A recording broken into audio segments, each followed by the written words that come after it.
general business of the council, reports from city manager and city council members, community forum, and information announcements. It is our belief that decisions are best made by informed decision makers and that public decisions are best served when the public has every opportunity to present their views. Open discussion by all interested parties should be an essential part of the decision-making process. Tonight, members of the public are welcome to share their perspectives on agenda items listed during general business of the council. If you wish to speak, please complete a public input sheet, state your topic, and give to City Manager Yunker or Assistant City Manager Morello. And on the agenda, under community forum, we'll have a separate public comment regarding the statement on community safety, inclusion, and immigration enforcement, the water meter upgrades, and water treatment plant valve automation. Later in our meeting, during the community forum, individuals may address the city council about any city business item that is not included on the regular agenda. Council members, are there any questions regarding tonight's agenda? Seeing and hearing no questions, is a council member willing to make a motion to approve the agenda as presented? I move approval of the agenda as presented. Second. We have a motion by Councilmember Doolin, a second by Councilmember Nagy. Any discussion? Seeing and hearing none, all those in favor, signify by saying aye. Aye. Any opposed? Motion carries 4-0. That brings us to item 5, proclamations and recognitions. The one item under proclamations and recognitions is our council statement on community safety, inclusion, and immigration enforcement. City Council first discussed this statement at a work session on January 13th after council had directed staff to create a webpage focused on immigration, safety, and resources. Council, after reviewing the statement, wanted to open up for discussion to see if there's any additional comments or discussion regarding it. Who would like to start?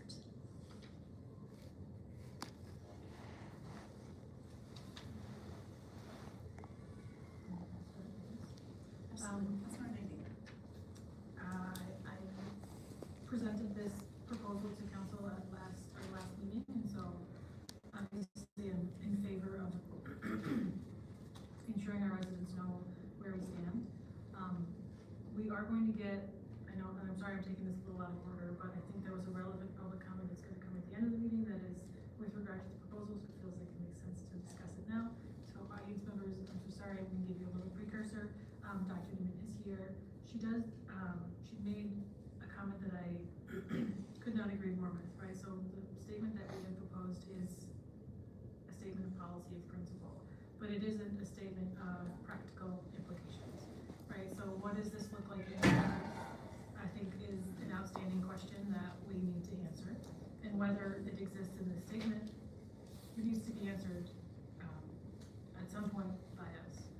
And so if that's something we want to discuss, consider adding to the proposal, or is it something that we want to do in addition to and add to our resource hub, for example, or if that's a discussion for the work session next week. Just wanted to make sure we consider that. So your question is, when we look at the statement on community safety, inclusion, and immigration enforcement, what does this look like in practice?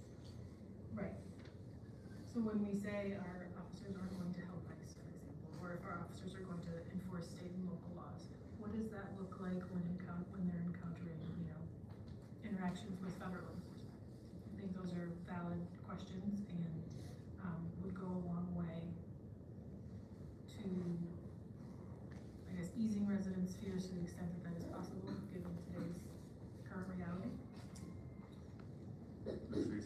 That's why we discussed a few minutes ago that we need to have a detailed discussion on that with our legal advice, with police department, city manager, and council, and we want to do it soon, so we're trying to find a time for it early next week to have that larger detailed discussion on what things we're going to do and can't do, and that benefit the residents of St. Anthony, all residents. Mayor, thinking about what we heard this afternoon in our listening session, there's a couple things that I don't know when we talk about them, but there are some things we heard. Certainly we have an opportunity to continue to increase our outreach and communication. I know that this listening discussion was last minute and it was only on social media. I'm not gonna sound like my dead horse in the past, but not everybody's gets their information from social media. So I think that we have an opportunity to certainly do more to try to bring in more voices. One of the other things that I heard in the discussion today is there's a lot of questions, like you said, Nadia, around what does it look like in reality? These are principles. I think same thing with our policies we have right now, the reference to 413, and what does that really mean? And even being able to clarify a question of, should I call 911, right? I think helping us have what does that look like? I know that we have some information on the website that got put up immediately after you bringing that council member elected. And I think that's important, but it also tells me if there's questions still about that, it shouldn't just be one avenue for getting that message out there. So I think that we have some work around that. I wanted to bring two other things kind of up about what more can we do besides just putting a policy out there. You know, I've been in conversations with different council members. During one of our monthly calls on climate, they actually paused and we talked about what each community is doing. And there were a couple things that were mentioned there that I think are tactical things. And I don't know from a position of how or can the city do it, but I wanted to kind of call them out. You know, one of the things that they talked about was having our city attorney engage with Attorney General Allison, and I talked to Charlie about that, and I think that's a good first step. Another thing was temporarily suspending snowplow towing and parking fees. Many people only have on-street parking options, and we do not want to put them at risk in dealing with something that we could, as a city, control. One suggestion that was raised tonight was a similar thing that we did in COVID in terms of a moratorium on evictions.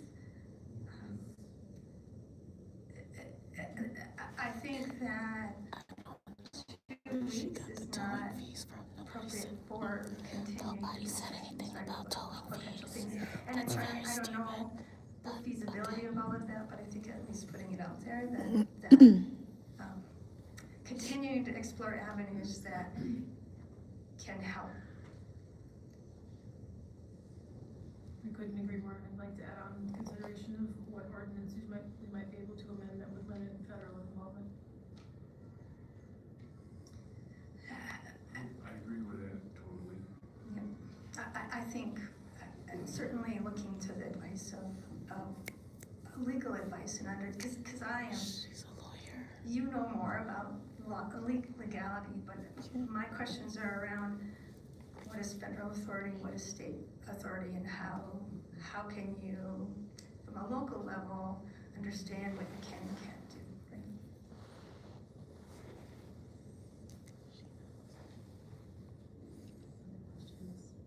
That's kind of insulting to assume that a Hennepin County City prosecutor doesn't understand this issue.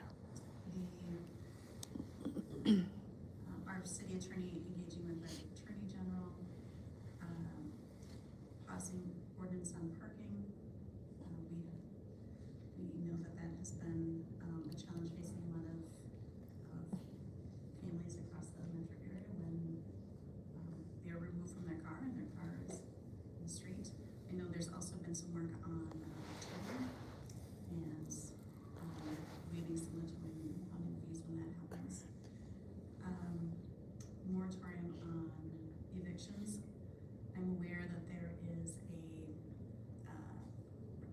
right now cities are being asked to, city elected officials are being asked to sign on to a letter encouraging the governor to enact a moratorium on evictions.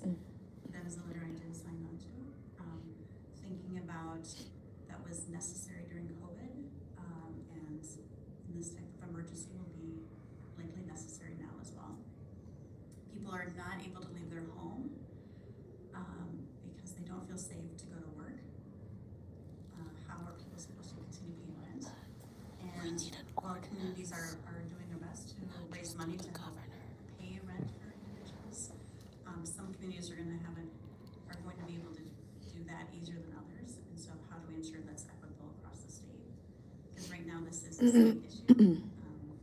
I believe we're feeling it differently here that we're in the metro area. And then I think you talked about consideration of any language about ensuring that we are not cooperating with. Yeah, and I can bring specific ordinances once I have an opportunity to do some more research, but we had reached out to our council about the legal ramifications or what potential risks might exist with various actions. And some of the ordinances and whether or not we would essentially have legal standing to do that, or what would be our chances of a successful challenge. And there are ones about essentially limiting, for example, I can't find the language right now, and I'll give specific ordinances, but staging, right? So we're not allowing the vehicles to stage on city property, which is an ordinance that we could change to just keep us safe from any potential litigation. You know, it encompasses federal officials, but doesn't necessarily single them out, because that's the distinction that is made in the law. Right, and so what other areas do exist where we could effectively limit federal involvement without having government structure? Yes, I missed that separation ordinance, right? Yep. And I appreciated the information that we got from our attorney in understanding the distinctions, because some of the things that people talked about, there's good information in that memo to help us consider what we can do. I know earlier today and I appreciate 2 weeks ago after the city council meeting, and the city council directed staff to create the website. Thank you for making that live the next day. I also appreciated that the website started with a Q&A with regards to our police department. And I think helping community members understand policy 413, understanding our current practices and policy regarding that. And so I think that is also a piece where perhaps there may be some misunderstanding or fear of what that cooperation looks like. And so I'm wondering if now would be a good time to, we do have our police chief in the audience. Chief Speaks, if you wouldn't mind sharing a little more about policy 413 and what the rationale behind it. From what I understand is to help build trust among all members of our community, and then certainly what that looks like in practice with your officers too. Thank you, Mayor and members of the City Council. I appreciate the opportunity to be here tonight to discuss our immigration policy. And I also want to acknowledge before I start that I do know that our community, many people in our community are fearful. There's a lot of uncertainty that's going on. And there's uncertainty amongst local law enforcement as well. This is an unprecedented time for us. So we're trying to navigate these waters in the best way that we can as well. And we don't want anyone in our community to feel unsafe.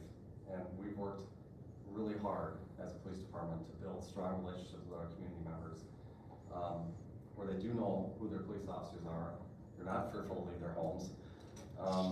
And we really want to continue to do and address the concerns of our community members, but also staying within our legal boundaries as well. And sometimes it's a difficult balance, but I think these discussions that I'm already hearing tonight and the ones that you've had earlier and the ones we continue to have are very important. And so I'm glad that we're having them.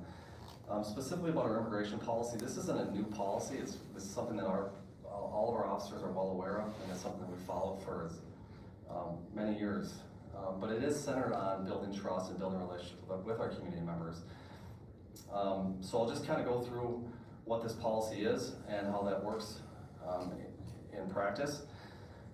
We have a policy in place on immigration violations specifically to increase the effectiveness of our police department in protecting and serving our entire community and recognizing the dignity of all people, regardless of their national origin, immigration status.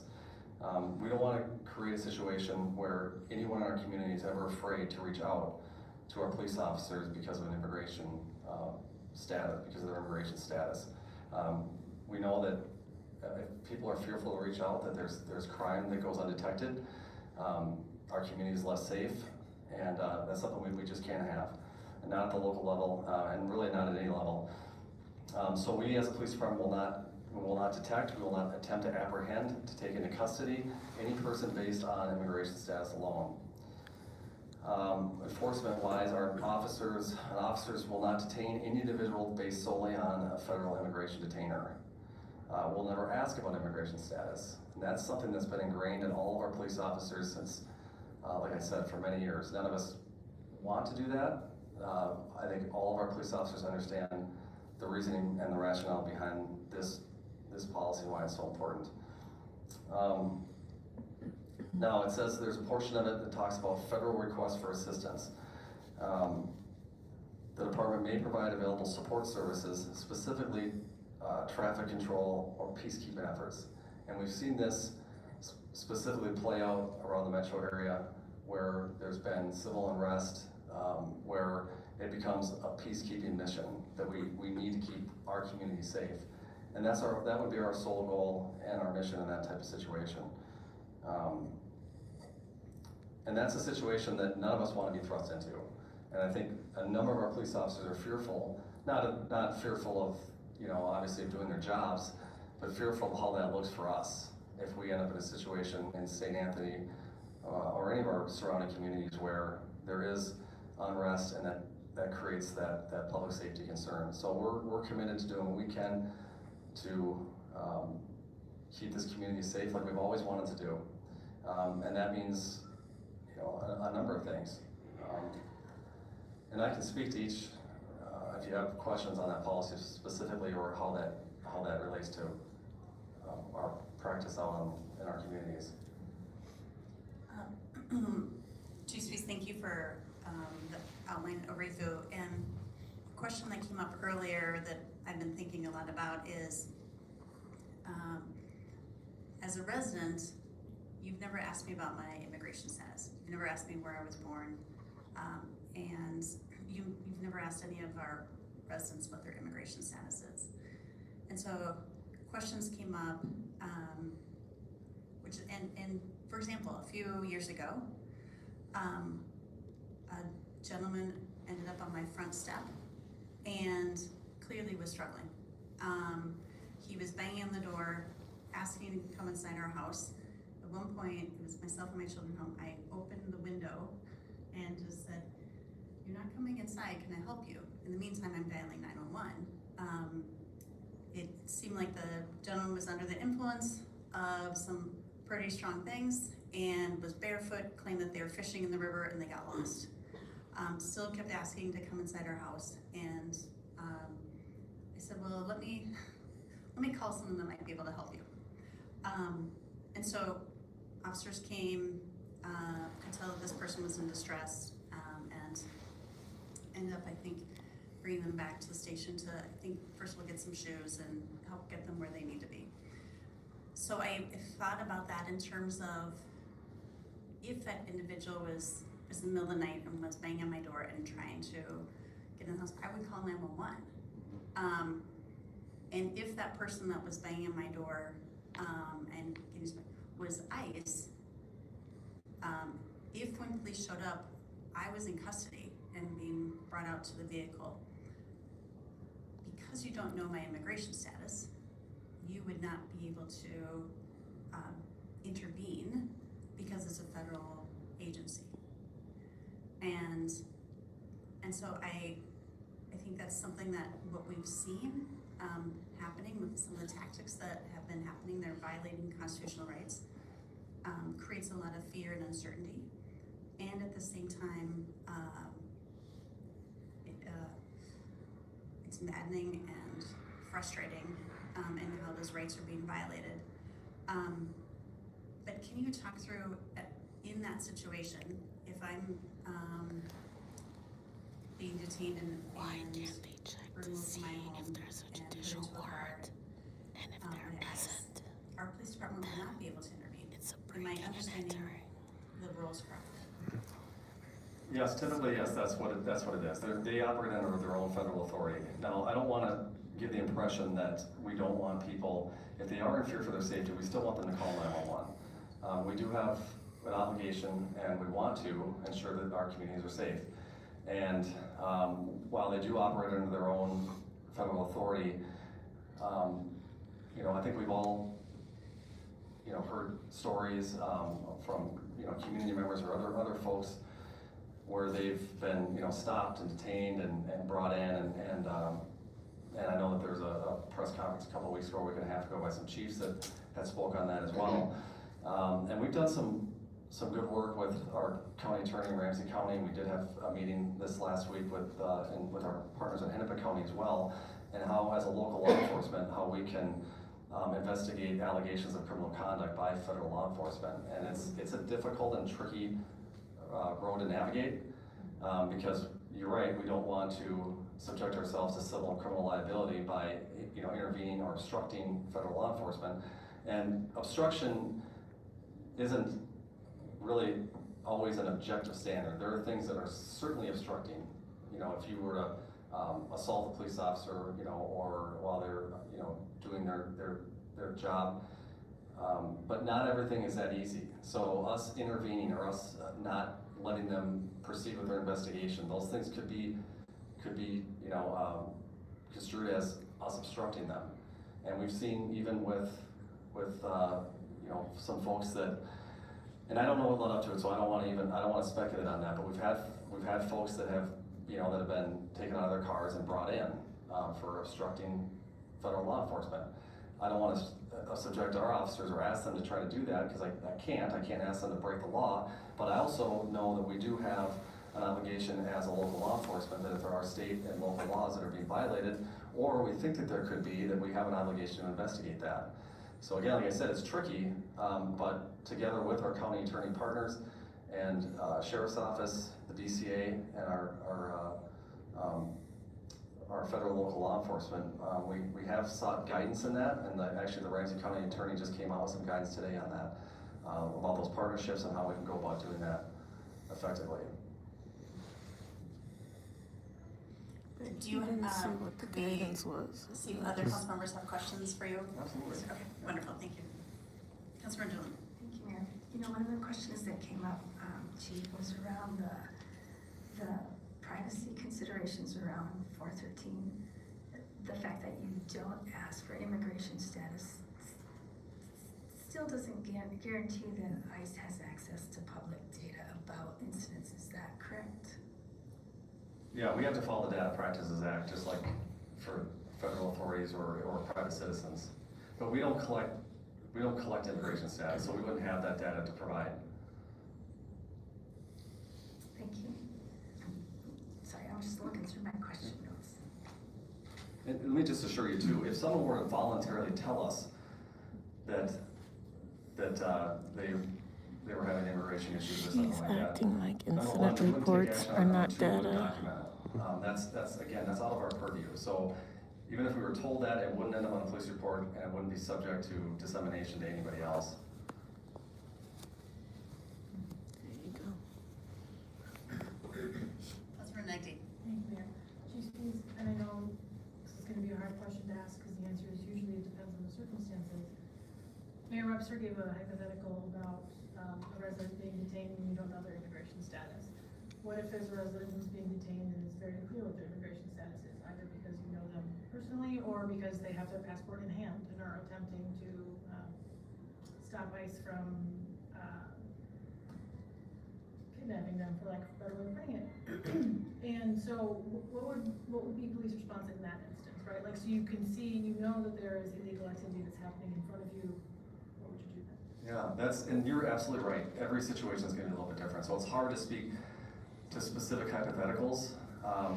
You know, we've had interactions with, you know, we've had situations where, and luckily it's been very frequent that we've been interacting with federal law enforcement where they've taken someone into custody and we've been called. But in that situation, I guess it would come down to us having a conversation with them. But again, if they say, you know what, we've got them on whatever charge, or they're even though they have their passport, there are still some immigration issues, they're under no obligation to share that information with us.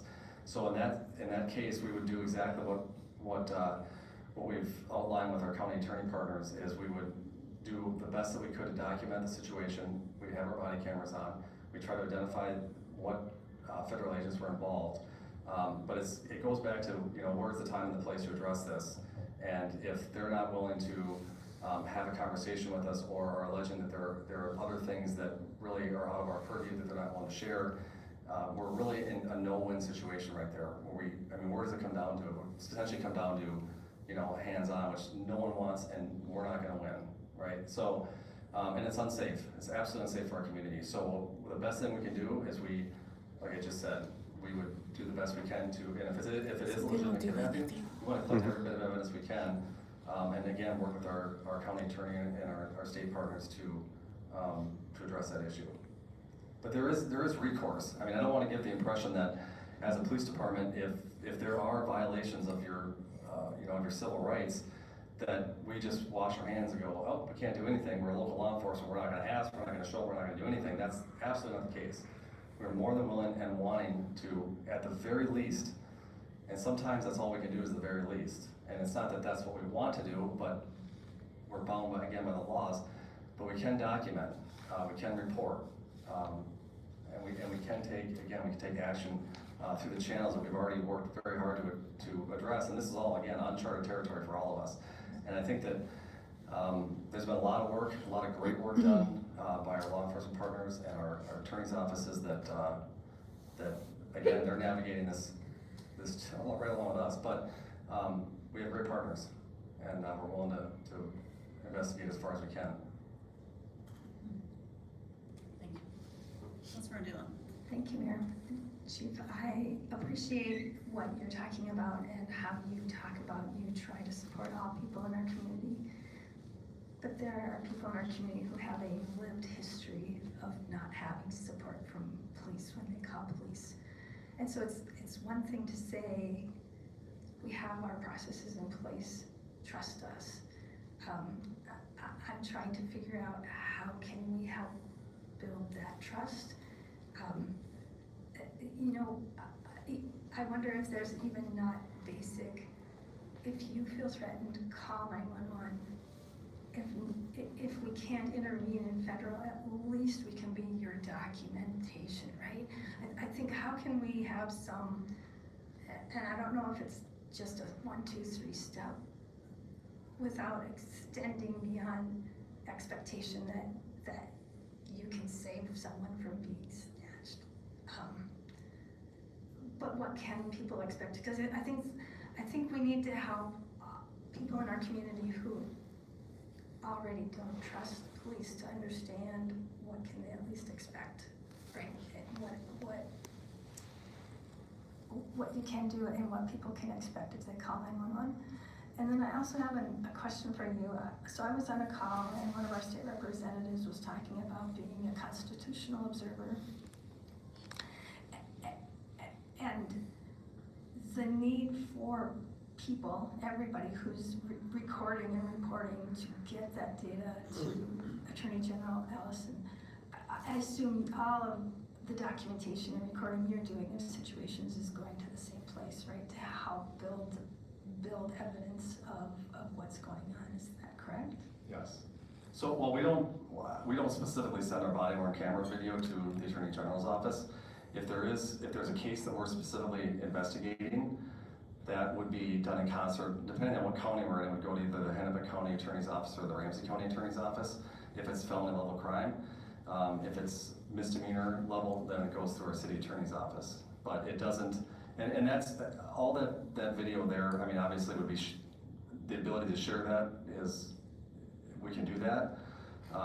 But our focus is determining whether there was criminal activity that happened. So those are the avenues that we use. So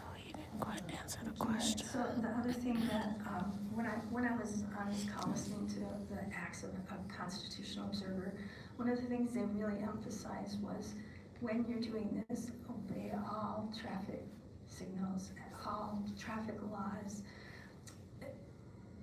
And that's because you can't break the law during your trying to be effective in assistance. Can you talk about what a police interaction would be if there was some kind of event happening and there were observers or crowds were there? I guess I want to ask about your role in executing or watching for local and state law violations versus not impeding a peaceful protest. And I'm not, can you help us understand when there is a protest happening, what you're there observing and what you, if you were to take action, is it only about actual violation of local laws?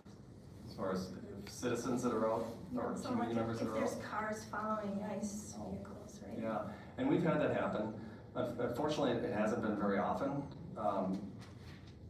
And actually, if they're following and doing it lawfully, we probably wouldn't get called. We've gotten called a couple times with, and one person wasn't a federal agent, it was somebody that was just a member of the community out doing his job, and was getting, it was some coordinated effort, and they were following him and driving aggressively, and we can't have that. That's something, that's one of the number one complaints we get is traffic complaints, and we obviously know the danger that poses to our community. I want to be careful about not giving, telling you what you can and can't do in that certain situation. I think if you're following local and state laws and you're not, interfering with federal law enforcement, that you're completely, that's your right to do that. For us, if we're called, and we've had some demonstrations recently that have been posted on social media, and we've had folks at, Silver Lake Road and Santee Boulevard and other places, and I have to say that I've been, and I can say this on behalf of the police department, we've been really happy and impressed with the peaceful demonstrations of our community members. We've had zero problems at all, and we support that. We support people going out, and if they want to have their voices be heard, that's the right way to do it, and we've done that the right way in St. Anthony.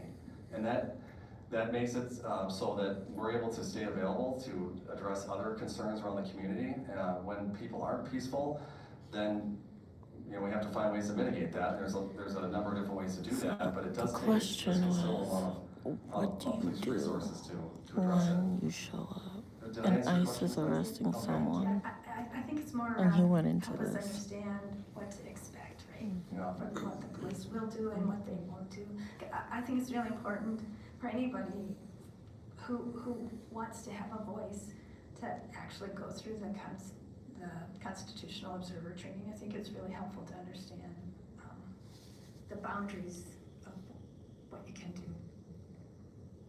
Councilmember Knighting. And Mayor, this is, sorry, I'm hijacking this a bit, Chief Spees. I would like to renew my proposal that we host a town hall where Absolutely. we can have established organizations train our citizens on how to be constitutional observers and how to assist in our community in a way that's not going to I love that. additional harm. Councilmember Johnson. Chief, thanks for answering a lot of tough questions. And one thing that I heard that resonates with me is that if you get a call and someone's being in the process of being incarcerated or taken, you get there and you're going to at least document and do something on behalf of the residents. You may not get personal with them, but at least you're not going to avoid it either. I think that's important. Right, yeah, thank you. I also want to, Chief, thank you. I think 2 weeks in a row, past 2 weeks, we've had local students who have chosen to walk out of school and protest.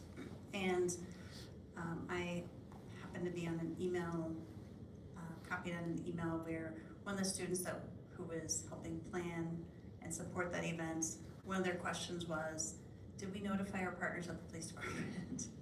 And so, like you said, with some of that heads up notice, our That kids is were absolutely able to, terrible. ensure that the traffic safety is there so that students or other community members who are choosing to protest and our students have been doing an incredible job modeling protesting peacefully. And so thank you for your partnership in that sense too. Other questions for Chief Spees? I did realizing now that when we introduced the council statement on community safety, inclusion, and immigration enforcement, I did not read it out loud. My apologies. So, but I want to see if there's any other questions for Chief Spees before I read the statement. Councilor Doolin. Thank you, Mayor. So Mayor, thank you for talking about the walkout. I guess I just want to ask, are our police present during pickup and drop off? With our kids going to school, is there a police presence there now? That's a good question. We've been in contact with all of our schools, and again, this is resource driven, but we do, provide visible presence. We don't sit in their parking lot. I don't think that's a great look, but we do drive by. We do go by Wilshire and St. Charles and the middle and high school, and we've been doing that we do that quite regularly, so it wasn't really any change for us. But again, we've been in regular communication with our schools. I know there's been some concerns up there that we've helped address. They've been really good partners with us too, so it's been good. I know with the Annunciation shooting, you really did step up, and I appreciate that. And so I'll read the statement as is, and then as we had talked about, we are continuing to research different actions within the city's authority that we can continue to take. Our plan is to schedule a work session next week to continue to investigate what those could look like. But the St. Anthony Village Council statement on community safety, inclusion, immigration enforcement states St. Anthony Village is committed to the safety, dignity, and equitable treatment of all residents, visitors, and businesses, regardless of national origin or immigration status. Our police department's mission is to preserve the peace and safety of the community by enforcing state and local laws and by building trust through community-oriented policing. The department's policy manual and strategic plan are publicly available and guide our work with professionalism, transparency, and accountability. Civil immigration enforcement is carried out by federal agencies. The city does not set or adjudicate federal immigration policy, and city personnel are focused on local public safety and services consistent with applicable law and city policy. Residents should feel safe calling 911 to report a crime, seek medical assistance, or request help during emergencies. To promote clarity and access to accurate information, the city will maintain a website resource page that 1. Links to official Know Your Rights materials and guidance from trusted sources. 2. Explains how families can locate someone in federal immigration custody using the official ICE online detainer locator system. 3. Provides local nonprofit legal and social service resources that serve immigrant and refugee communities across Minnesota. This statement reflects our values of safety, inclusion, and lawful practice. It is intended to reduce misinformation, foster trust, and ensure residents can access reliable information while recognizing the distinct roles of local and federal authorities. There's also a note that information offered by the city is general and not legal advice. Individuals should consult an attorney regarding their specific circumstances. Council, we have the statement in front of us, and then we have a plan to continue to investigate further steps that we want to learn more about as a city. Are there any revisions to the statement that's in front of us tonight? Since we have this other plan to significantly embellish this, we need to have a process and time to really talk it through in detail with the information in front of us to do that. Councilmember Nagy, Councilmember Doolin, any? Then I will seek a motion for approval of our St. Anthony Village Council Statement on Community Safety, Inclusion, and Immigration Enforcement. I so move. Second?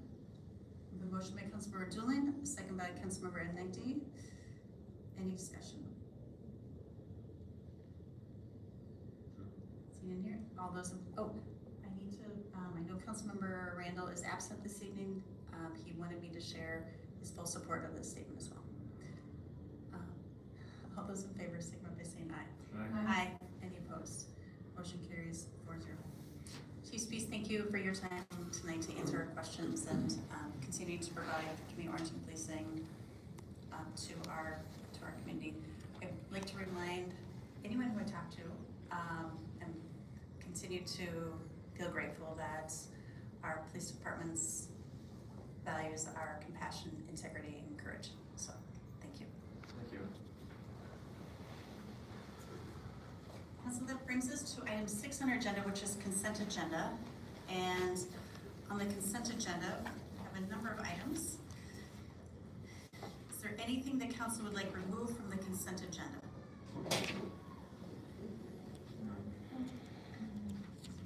City Manager Yonker, please review our consent agenda items.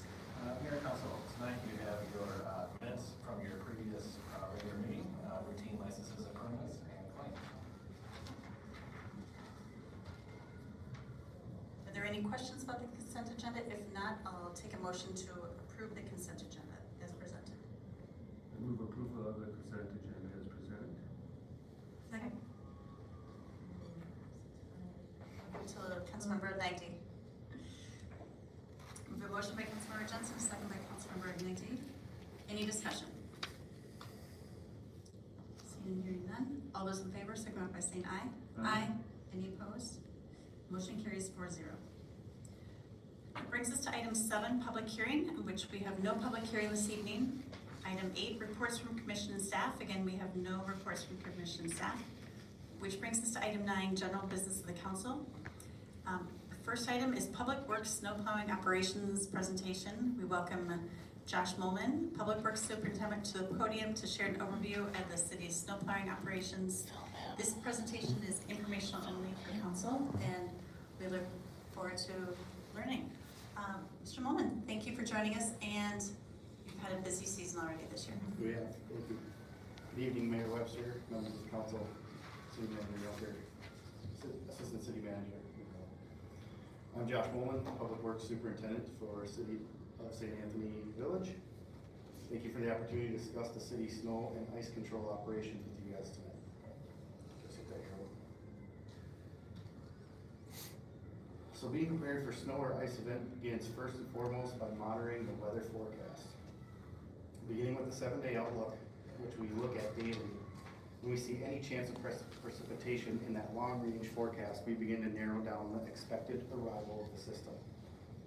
Usually having a pretty good idea of what we'll be dealing with 24 to 48 hours before it's arrived. The type and amount of snow and ice expected determines the personnel and equipment necessary to properly clean up the city. Another resource we use is communications and network with our colleagues of our neighboring cities and public works departments, as well as Ramsey County. This is a collaborative effort in which we share group emails with our intended plan of operations, including start times and type of work that we will be expected to do to complete our cleanup. Public notifications. As a part of an effort to provide improved communications regarding our operations, the public can sign up for snowplow alerts similar to the push notifications we currently provide for the city projects. Sending out notifications of our intended plowing plan, the alert options include a choice of emails or text messages, or both.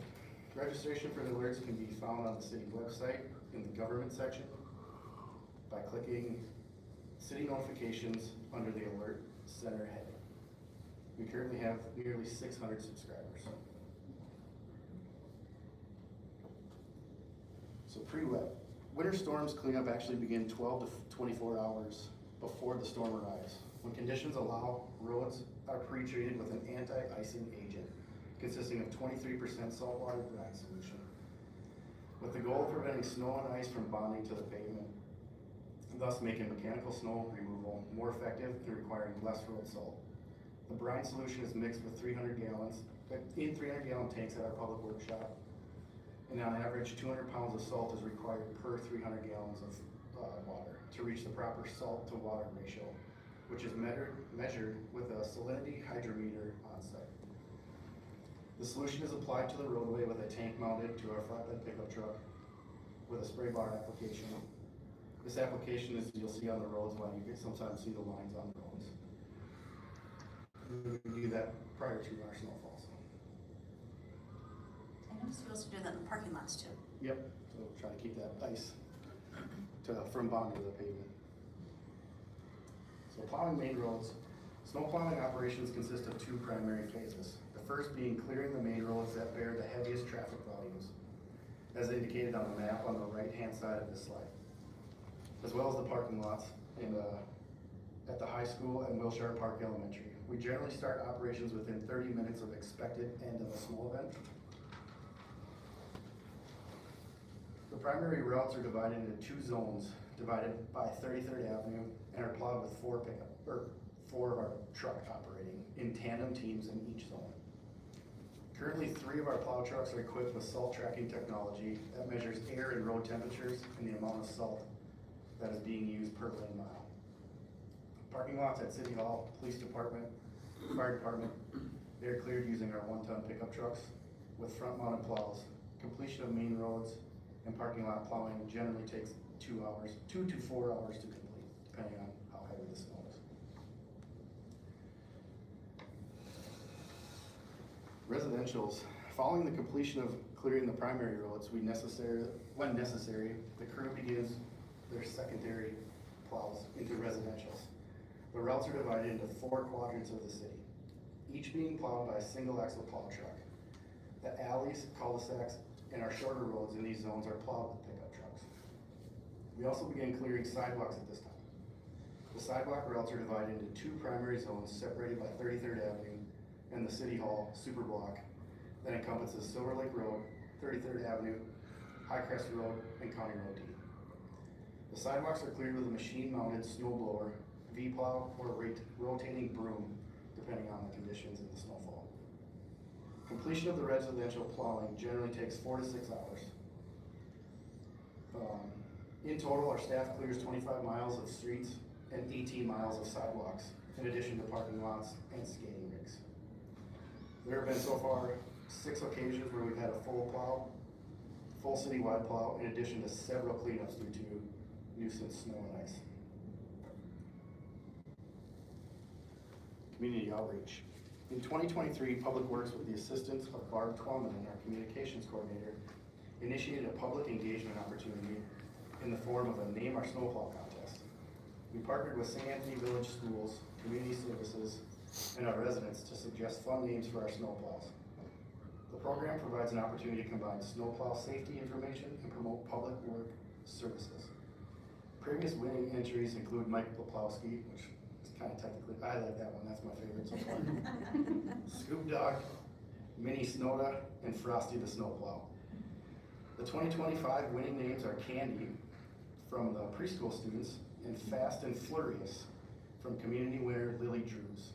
Lily will also have the opportunity for a photo and with the snowplow and a tour of our Public Works building.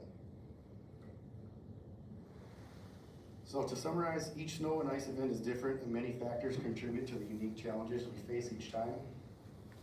By being properly trained, and prepared, we feel confident that we will accomplish our goals of providing safe, navigable roadways and sidewalks for our motorists and pedestrians. Thank you for your time, and at this time I'd be happy to answer any questions or feedback you may have. Thank you, Superintendent Mulberry. Council, questions following the presentation? None over here? Councilor Newland? I don't have questions, Mayor. Thank you. You did a great job answering all my questions. I just want to recognize the work that your team does. I know you don't operate in 24-hour shifts, but you actually have to execute in that sometimes, and appreciate the dedication of the staff in meeting the needs of the community, regardless of when that time happens. I also really appreciate the work that the Public Works does in terms of education and training around smart salting and your cooperation with MWMO. I think we are always called out as a star example when I'm at our board meetings over there. So thank you, appreciate your dedication. You're welcome, thank you. Councilmember Nagdi, and then Councilmember Johnson. Josh, it feels sort of surreal to care about snowplows while the world is burning, but this isn't a prime example of life does have to go on, and given the fact that we've had 6 full plows already, and it's, 1 second into winter, it is super important just for our continued existence. And I know that it's easy to complain about snow removal, and myself, I'm sure, have looked and said, why aren't the streets clear enough? But the timeline that you've laid out is truly remarkable. And I do want to acknowledge that whether or not I have appreciated it in the past, I do appreciate it going forward. And it's good to, like, it's really good information to have, just that you guys start 30 minutes before. I didn't know that, right? And so having this information, I think, will be able to help us counter a lot of perhaps complaints that we hear about. I also appreciate the level of service that snow plowing is given to St. Anthony. Back before I retired, I'd be heading off to work and the streets were always plowed and I would start early, so you were out early getting them plowed, so really appreciate it. That has not changed. I've lived here since 1982 and the level of snow removal performance hasn't degraded, it's only gotten equal to or better, so thank you so much. You're very welcome, thank you. Thank you for being here tonight to give an overview of the snow plowing operations, and I appreciate that our Public Works Director is here as well. One of the things that I appreciate about our small community is similar to our school bus drivers, we actually can learn who the snowplow drivers are because they are divided by city. Last year it was really helpful when Public Works Director Jeremy Gumke drew me a map, and that's when it helped me understand, like, because one of our snowplow drivers was retiring from Public Works, that Spencer was going to become our new snowplow driver. So I understand it's Spencer, Paul, Ernie. Who is in the southwest corner? Casey Nelson. Casey. It's also, I really appreciate, again, when our preschool students see Public Works staff here around the building, and they also recognize who their snowplow driver is as well. So thank you, and for your leadership of our Public Works team, incredibly dedicated group of folks who have spent a lot of time on nights and weekends this winter already, making sure that our streets are plowed and we have safe traffic pathways in the morning. And so I'm really grateful for both your and Public Works Director Gumke's leadership of the team. It's a really great group of humans, and we're really lucky to have their dedication in the city. We have a great group down there, and I'm very lucky to be a part of this Public Works and all of the community in St. Anthony. Thanks for being part of our team. Thank you. Look at the love. Next up, we have Mr. Justin Messner with us, our city engineer from WSB, and he is going to be sharing a presentation on the water meter upgrades. We will have public input available after Mr. Messner's presentation. So, Mr. Messner, welcome, and thank you for sharing an overview over the citywide water meter replacement projects. Thank you, and good evening, Honorable Mayor, members of the council, Manager Junker, and Assistant Manager Morello. So first, I've actually got 2 kind of items tonight, and they're both related around delivering water quality within the city. And the first item is a citywide water meter replacement project. I guess following the presentation will also be a resolution to allow staff to prepare plans and specifications and then authorize to bid a project. So we can see quotes, understand how much the project costs. We can come back to you with those numbers for award if you choose to do so. So this is really just the introductory phase of a potential project here. In 2006, we had a citywide water meter replacement project. Really what that entailed is replacing all the water meters within the homes, businesses, within the city of St. Anthony Village. And the reason why we did it in 2006 is we had manual water meters. So we would have someone physically walk out to folks' homes, read the water meters, or we would have residents actually report right in their water meter reading. And then that's how we really understood how much water consumption was had. We replaced that with an automated water meter at that time. Now those water meters are really reaching their useful life. The useful life of a water meter is about 20 years. So we've actually gone out and had to replace some water meters already ahead of the 20 years. We've had to make some maintenance on other ones. And so that's why we're really coming forward with the citywide water meter project. We're starting to see a lot of those meters in need of repair and being less accurate. So if we were to replace water meters, really what we're looking at doing, it's going to be an automated process. It'd be an upgraded portal system, essentially live reading of your water meter usage. So if you've got questions as residents and you call city staff, we can look at that information in real time and really understand what's going on. There's improved leak detection for water loss. So if you have a leak in your home, maybe your toilet's running, those types of things, we can actually see that on the water meters. So it's really going to help with water consumption.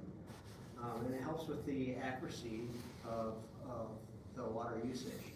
Because as a water meter ages, corrosion builds up in those water meters, the mechanical components tend to break down, and it doesn't accurately read water like it should. So we're hoping for actually more improved water readings in the system. Invasive as hell. So, well, really They're what would gonna happen read your is toilet water we would put usage. together plan specifications, That's we would bid the invasive. project, we would obtain a contractor to do the work. The contractor would work with city staff to reach out to residents through mail, email, social media, postcards, those types of things, and allow them to set up a schedule for the contractor to come into their home and make that water meter replacement. The water meter replacements generally take between 15 and 20 minutes, that's on average. But that's what we would likely look to do. When we also come into the home to replace the water meter, we would also look to see what type of service material is coming into the home. You know, the past 2 years we've done a lead service line inventory to understand if a home has a lead service line. We have a federal mandate to fully understand the city's lead service line. I think they would also check our We help underwear. residents remove that lead service line with a copper service line or a suitable material, something that's non-toxic. So we're currently in the process of gathering that inventory. We're about 2/3 of the way through the city. But this program would make sure we get 100% across the city as well, because our contractor would be trained in understanding the difference between lead service, galvanized service, and copper service or plastic service, and he would know that. The project cost is, we estimated at approximately $1.25 million, and that would be spread over 3 years. We don't have capacity to take that on. I pay you in 1 year, $1.2 so million it's spread over to invade my 3 years. home. Essentially to divide the city into thirds and then make those replacements as we move forward. And then there is the customer portal fee. That's to set up the system, the city's software system to be able to read those water meters and have that new online portal for the residents. And so that's in there as well. With that, I'd be happy to answer any questions you may have. And then, as I mentioned, there is a resolution to entertain ordering plans and specifications and authorizing the ad for bid. Mr. Mester, thank you for the overview. When you were talking about the replacement in 2006, I know I've lived here long enough when I didn't believe you. I kept thinking it was sooner than that, but it was indeed 20 years ago. So it makes sense why it's time with enhanced technology to replace replace and upgrade our water meters. It sounds like they will also capture a more accurate assessment of our residents' water, of our homeowners' residents' water use. So, thank you. Questions for Mr. Messner? This is crazy. Councilmember Dillon? Wow. I have a question for you about the reading, the automated reading that you or the live reading. Does that require any capability within the home of having internet service or Wi-Fi? Or is this device that you have listed here the means by which you will get that data? And who's Yeah, supposed no, to do that's that? a really Where's good it question on stored? how What water third meter party operates. So do we they have have access to a it? radio signal built into them, and that radio signal is then put out into the city. We've got some And then towers they set up enter through your the house, community like that you know, collects like that information. constitutional rights. So, and that's very similar For to the way city current mandated automated thing. water meters read as Is what well. it sounds like. But there is a battery life with those and that type of thing. So we are starting to see This some of those applies die now off. on constitutional law for real. And I see you have an RFP process for contracted workforce, right? I assume that means it's not our public works staff that will be going into She's people's asking homes the and wrong contractors questions. will be doing that work. That's correct. It would be a licensed contractor that we would have a contract with the city. And we would authorize them to go ahead and conduct that work. So we do vet those contractors. They have to be so many years of experience and have done this in so many other communities and have that. To violate your constitutional rights. When do you plan to start? So if approved, we would prepare the plans and specifications here sometime in February. We look to bid the project in the spring. So It's we'll get already March, been April. approved. Come back to city council sometime in April, May with the results and whether or not you choose to authorize or award the bid at that time. Then we would engage with that contractor and they would likely begin, I'd say feasibly, sometime near the end of summer. There's quite a bit of materials and community engagement that they have to prepare for us to roll this program out. No more questions, but I do want to recognize that the ability to actually detect leaks, I think, is a good feature. I know door knocking, I talked to a resident who had an enormous bill because he didn't understand that there was any leak that he could detect. So appreciate that that's there. Absolutely. Any other questions for? Somehow, our door knocking has never made it to our door. When this is going to be deployed, will residents get like a text message a couple days ahead of time to say someone's coming by, or you go home, or you get home at this time frame? Yeah, so typically, I don't fully understand that process right now since we don't have the contractor and haven't talked to them about, their communication methods. But typically, that's what it would be, right? So, a resident could go online through the city's website. They could schedule an appointment through a calendar appointment, whatever best suits their needs. And then those appointments then there's notification call out to those Residents who want to opt out, whether it's a text message. your or water's gonna email, break. whatever means of communication would be, and you'll have to do it would this likely be an option. because we're not going a different route. Council, before we move to approve resolution, or I'll ask a motion to approve. Before we do that, we do have one public comment on this from Dr. Whitman. Would you like to come to the podium? You have 3 minutes to share your public comments on the water meter upgrades.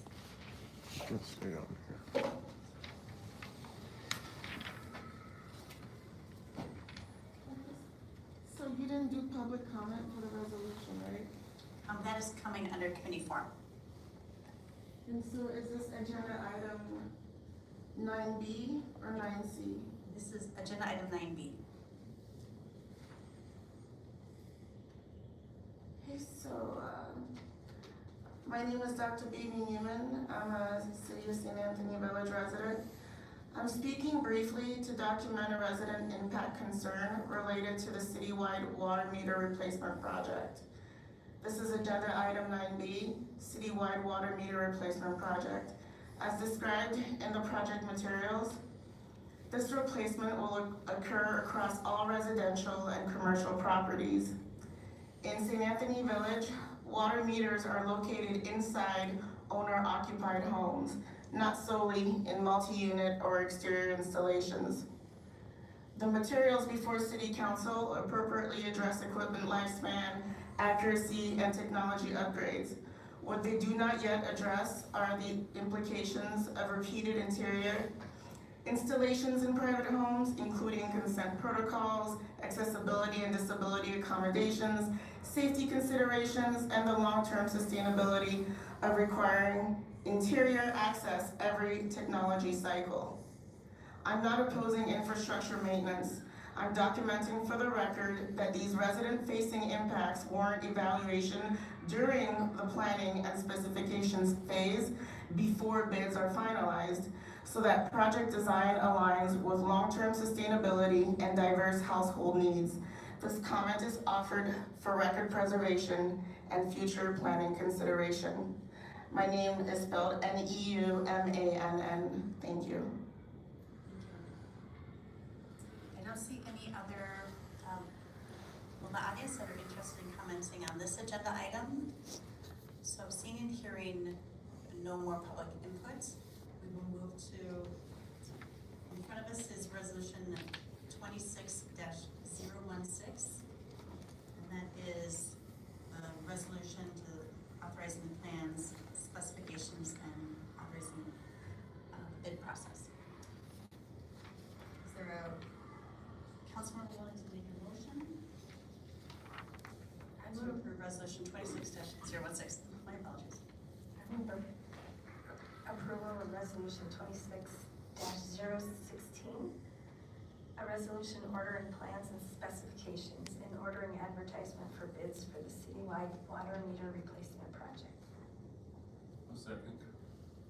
Motion by Councilmember Doolin, second by Councilmember Jensen. Any discussion? Seeing and hearing none, all those in favor signify by saying aye. Aye. Any opposed? Motion carries 4-0. That brings us to item C under general business of the council. Mr. Mester will stay at the podium for this agenda item as well. And thank you for sharing an overview of a proposed plan to replace valves at the water treatment center. Yes, thank you, Mayor, members of the council, Manager Junker, and Assistant Manager Morello. So before you tonight is a resolution to authorize city staff to solicit quotes for valve replacement at the city's water treatment plant, specifically the iron filtration plant in the city of St. Anthony. The iron filtration plant was constructed in the 1960s and consists of a few vessels. They're sand filter vessels that really filter out iron and manganese in the city's water system before it's then sent to other treatment methods within the other two water treatment plants. Part of that filtration process is a backwash process, so as with any filter, it tends to clog with those sediments, the iron and manganese, and as it clogs, we have to backwash the system, so flush it out, get that captured sediment out of the system. And in order to do that, there's a series of valves, 39 valves, that need to be turned in order for that to take place. Those valves, again, installed in the 1960s, they're exceeding their useful life. They're becoming hard to operate, they're starting to leak, and they're all manual valves at this time. So what we're proposing is we need to replace some valves. Like I mentioned, they're starting to leak already. We do need to replace some valves. We are really seeking to understand the cost of what it would be to have those valves automated. Replace all 39 of those valves and have them in an automated procedure, and then it would be tied in with the city. So are they gonna reduce the public works computer program the brains department of the since water they're treatment plant automating? process. So it's like I said, it's a computer program. We could tell those valves to all turn and start the backwash process, and then turn back on and go If through that the gets filtration hacked, process the city versus is manually fucked. turning all of those. Let's see here. into, kind of describe the process here. So like I said, we are really seeking to just solicit bids. We have an estimated project cost for this, around $215,000 total project cost. However, it's gonna be broken out into 3 elements. It's gonna be broken out into the city purchasing the valves themselves, and then working with the contractor to install those valves, and then working with a SCADA integrator to integrate those new valves into the city's SCADA system. So it's really 3 separate projects, and each one of those projects are gonna fall, or we estimate are gonna fall underneath the 175,000 state statute that would require us to do a public bid process. Here, we would actually solicit quotes from 3 contractors and then we are forced to choose the best quote for that. And that's following the state statute. If we exceed that 175,000, then we are required to do the public bid process.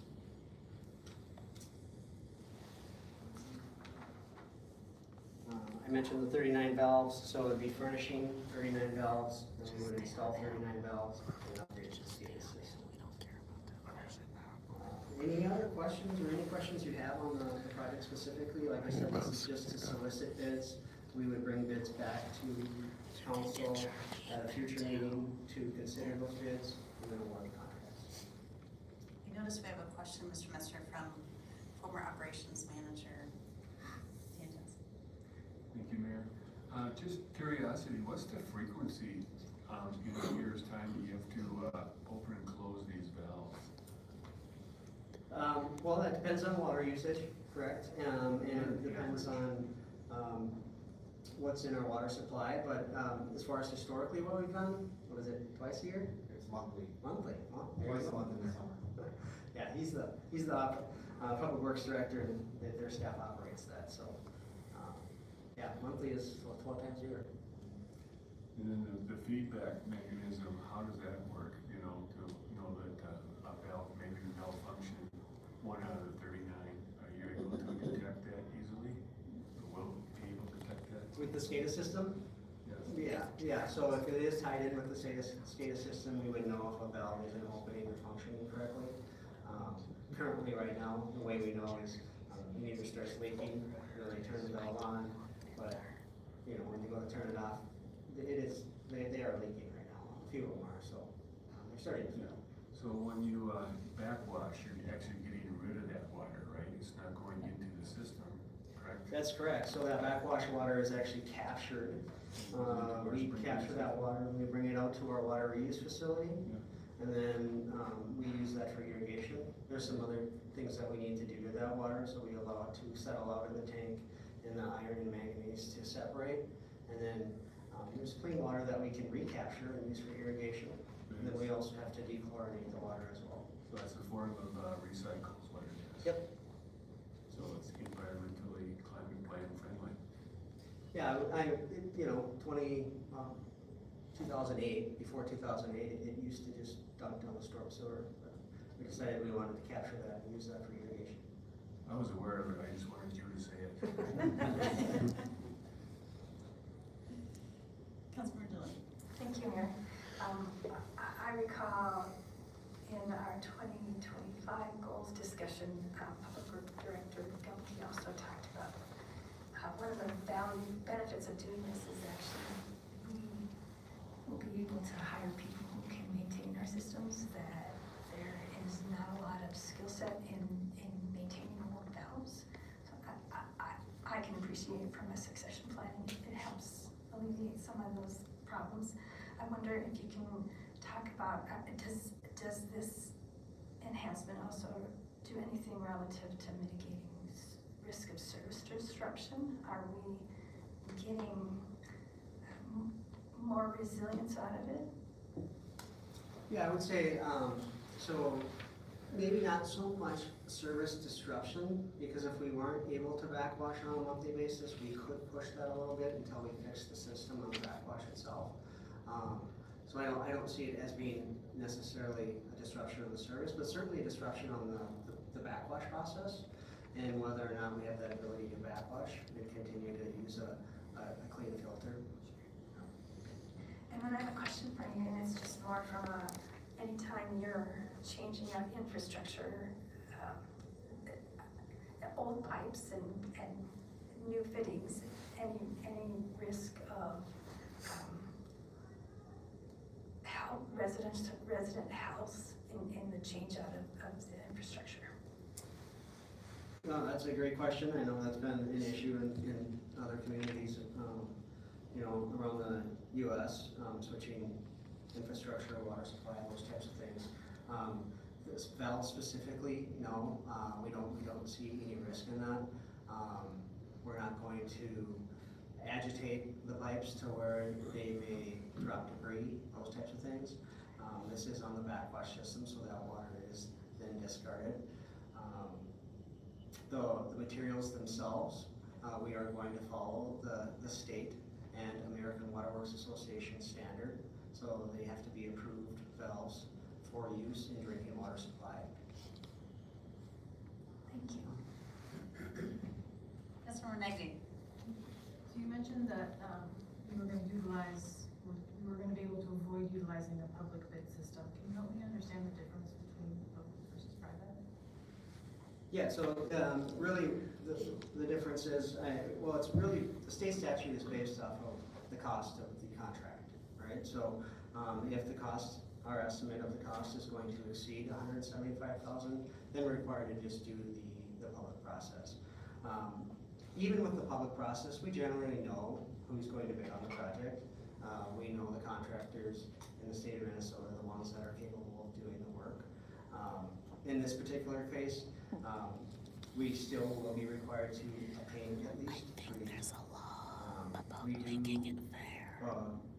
As work throughout the state of Minnesota on water treatment plants, we know who the contractors are, we know who the suppliers are, those types of things. So we'll be giving them a chance to bid on this as well. We just won't go through that public process. And really what it does is it expedites our ability to deliver this project. We don't have to prepare plans and specifications. We don't have to write extensive contract documents. And then we don't have to go through that 3-week public bid period.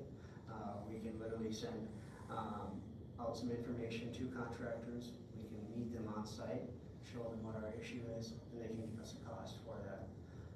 We already know what type of valve we want to use in the replacement process, so we'll meet with the suppliers. He sounds like he's selling a car.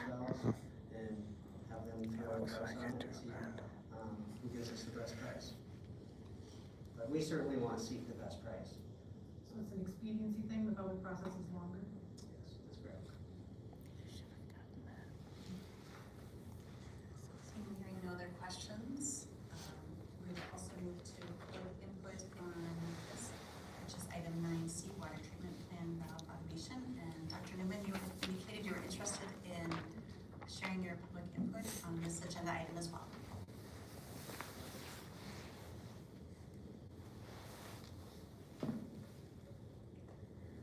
Good evening, Mayor and Council members.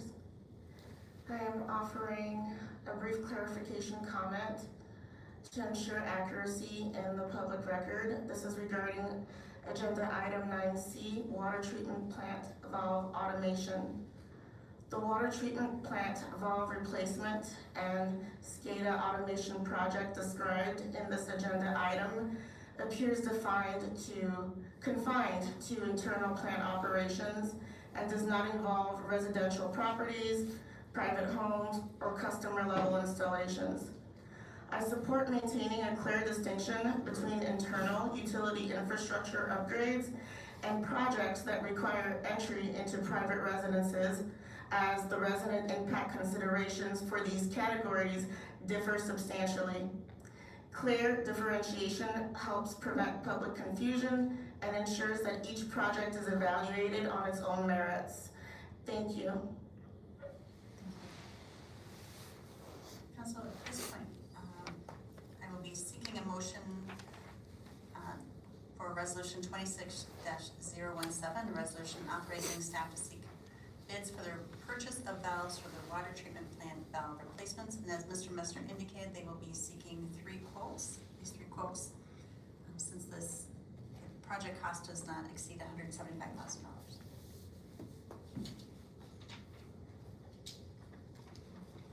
I move approval of resolution 26-017 as written. I'll second. We have a motion by Councilmember Lengi, a second by Councilmember Jensen. Any discussion? My only discussion point is I'm glad to see that we're replacing valves that have been in operation since the 1960s, and this is timely. So thank you to Public Works Director Gumke and Superintendent Mulman and Mr. Messner for ensuring that our water treatment facility has updated equipment. All those in favor of approving resolution 26-017 indicate by saying aye. Aye. Any opposed? Motion carries 4-0. Council, if it's okay, I'm gonna jump over item 10, reports from city manager and council members, and move to item 11, community forum. We do have individuals who have requested to speak at community forum. And then, like, if you want to speak at community forum, you don't have to have a public input sheet, but we'll start with the folks with the public input sheet. And we'll start with Jessica Swintek. I'd like to proceed to the podium for community forum. Just one update on community forum. We do ask that people state their name and address for the record and limit their remarks to 3 minutes during community forum. Thank you for joining us. Wonderful. Good evening, council and city manager and assistant city manager, everybody else that lives in St. Anthony Village. My name is Jessica Swintek. I live at 2704 Murray Avenue. I have to publicly state where I live, which in and of itself is a privilege because I look like I do. I do not look like my friends of different races that are afraid to leave their homes right now. But I am scared to still say where I live. The other day, we had a U-Haul driving through our alley and around our block more than 8 times captured by our cameras around our home. Luckily, the St. Anthony Village Police Department did respond. We have not seen that U-Haul. We also saw a vehicle with a masked man driving down our alley, where my neighbor boys love to play sled. We do not have a lot of people drive down that alley. I've seen them on St. Anthony Village streets, running red lights and driving dangerously, waiting for school pickup or drop off. Whether they're ICE agents or not, it's unknown because they remain masked. I've seen friends doxxed for speaking up, and I know that that is a risk I'm taking speaking here today. But I've heard this story before, and I know from my family's history what is happening cannot be ignored, and I will not be silent. My father's side of the family fled a country experiencing terror and discrimination. Mass agents were harming and beating people. They began detaining people without cause, imprisoning them with no trial date and no end in sight. My maiden name is Rombach. I am from Germany. My grandmother recently said that a person who has to wear a mask to perform a job is not doing a job that they are proud of. We all saw our chief of police today speak before us wearing no mask. I have never seen a St. Anthony Village police officer wear a mask on duty. They have their badge in front of them, they have their name in front of them, and they are willing to have a conversation with us. These violent agents are eroding any trust that we have in community safety that has been built. I ask that St. Anthony require all federal agents to stand with Mankato, California, other cities around the country, requiring them to be unmasked and to be identified. I work in food safety. I work with bacteria, I work with big chemicals, sodium hydroxide, potassium hydroxide. I have taken so many frightened calls from friends trying to watch tear gas out of their eyes while dropping their children off at daycare. I have a nurse friend who had a gun pointed at her while she was alone in her car, telling her to move her car. When the government is beating my friends into critical care, breaking bones and dumping them without shoes and taking their phones, how peaceful would you feel right now? My dear good friend who has a PhD does not feel comfortable leaving her home without her white husband. Would you call that peace? People are terrified, people are scared, people are very sad. Peacekeeping does not mean pepper balls. Peacekeeping does not mean using chemical munitions. against my friends and my neighbors. Noise is not violence, and whistles are not the same threat to life as masks, chemical munitions, or guns. And I would like to ask you to pause it and think upon yourself. Who defines peace? I'm not asking the city to take on any criminal or legal liability. However, there is a deep chasm between legal liability and loss of life. I ask that we take action now. The time is not soon. It is not 2 weeks from now. My sister-in-law is a labor and delivery nurse. She is proud of what she does. She doesn't live in the state of Minnesota, and she is scared to defend HIPAA at work. She is scared to defend her maternal patients going into labor at work, where she is because of what's happening. The time to act is now. Can't happen soon enough. Thank you.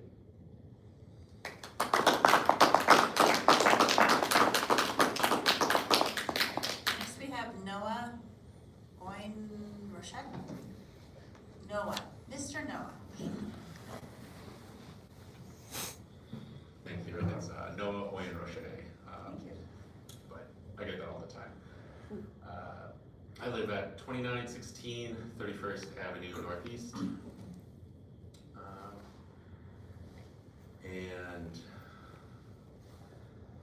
I was sitting here listening to what the police chief was saying, and I was flabbergasted because on the surface, it sounded normal. He said that you can't do anything when there's the federal government doing an arrest, but that's not the context we're under. We're under the context where they wear masks and they have purchased flak jackets off of Temu, and they have an assortment of small arms, which anybody could get, and anybody can purchase flak jackets off Temu. And our police chief just said that they will not intervene in a kidnapping that looks like it could be federal agents. Well, how would they know? Because anybody can purchase these things. So, to me, it sounds like our police chief has abdicated their job of public safety. That's what it sounds like to me. So I ask us to dissolve the police if they will not keep us safe, if they will not do their job, and use all the money that we pay them in order to equip a citizens militia group in order to respond to violent kidnappings, because that's what could actually keep us safe. And with the rest of the money, we could have a normal police department that most of the world has, where they don't carry guns and they react to most situations just fine. Almost the entire world doesn't have heavily armed police forces. It's very weird when the first time you go to another country and you realize that this is not normal. It's not normal to live under constant threat of losing your life from your own security forces. Thank you.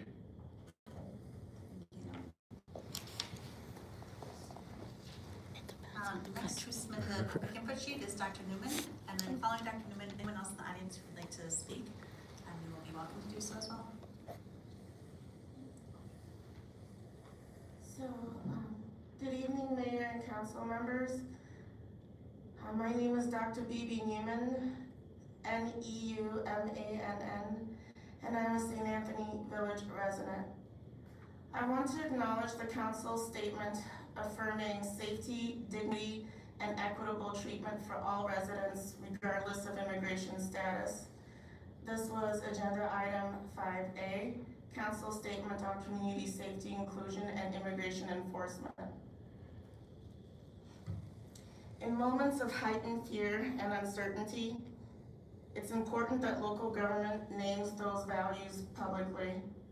I'm speaking tonight to note for the record, the public record, that values statements are most effective when paired with procedural clarity. This statement explains that civil immigration enforcement is federal. What residents are seeking now is clarity about how separation is maintained in practice, not intent, but process. Specifically, residents want to know what information is not shared, what requests are declined, what limits exist on city systems and personnel, and how those boundaries are communicated publicly. Across Minnesota, we have learned that fear grows fastest, not from enforcement itself, but from policy silence. When boundaries are undefined, people infer worst-case scenarios, disengage from civic life, and hesitate to seek help, which ultimately undermines public safety.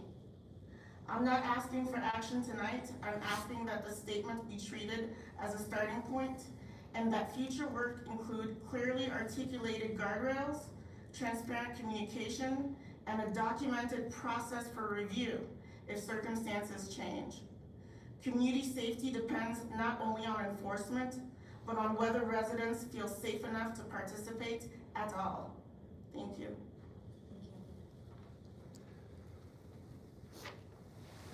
Any other individuals in the audience who would like to participate in the community forum?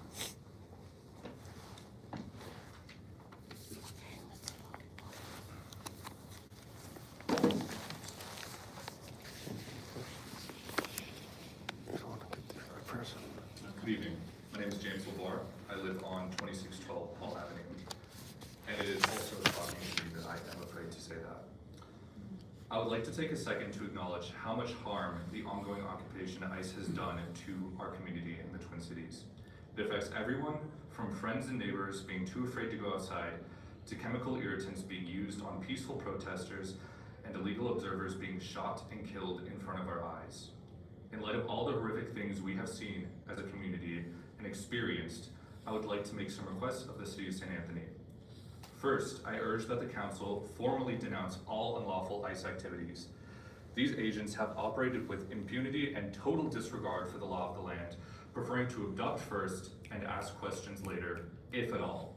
Regardless of immigration status, all people deserve to feel safe going to work, school, the grocery store, or the doctor without fear of harassment or detention.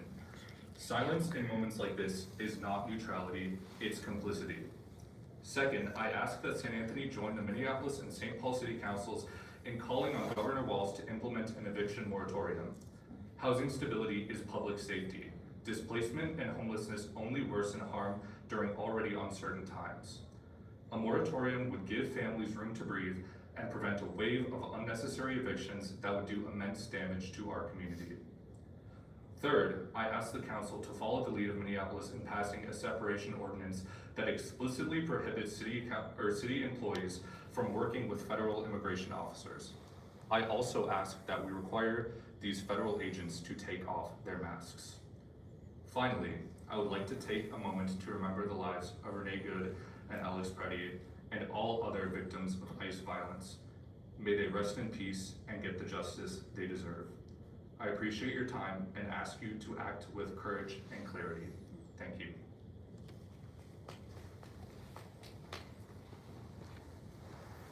Would anyone else like to speak at community forum?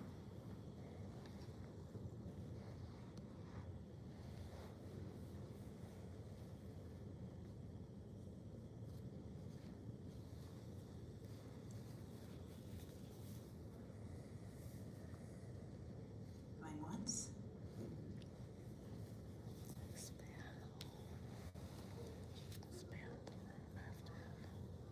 Twice.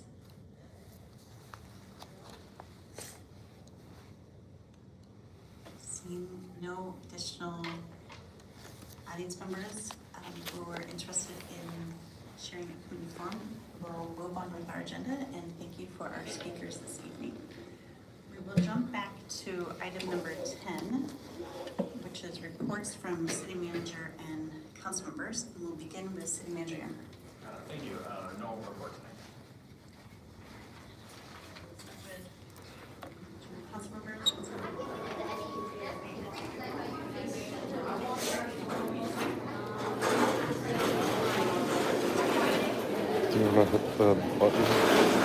Yes.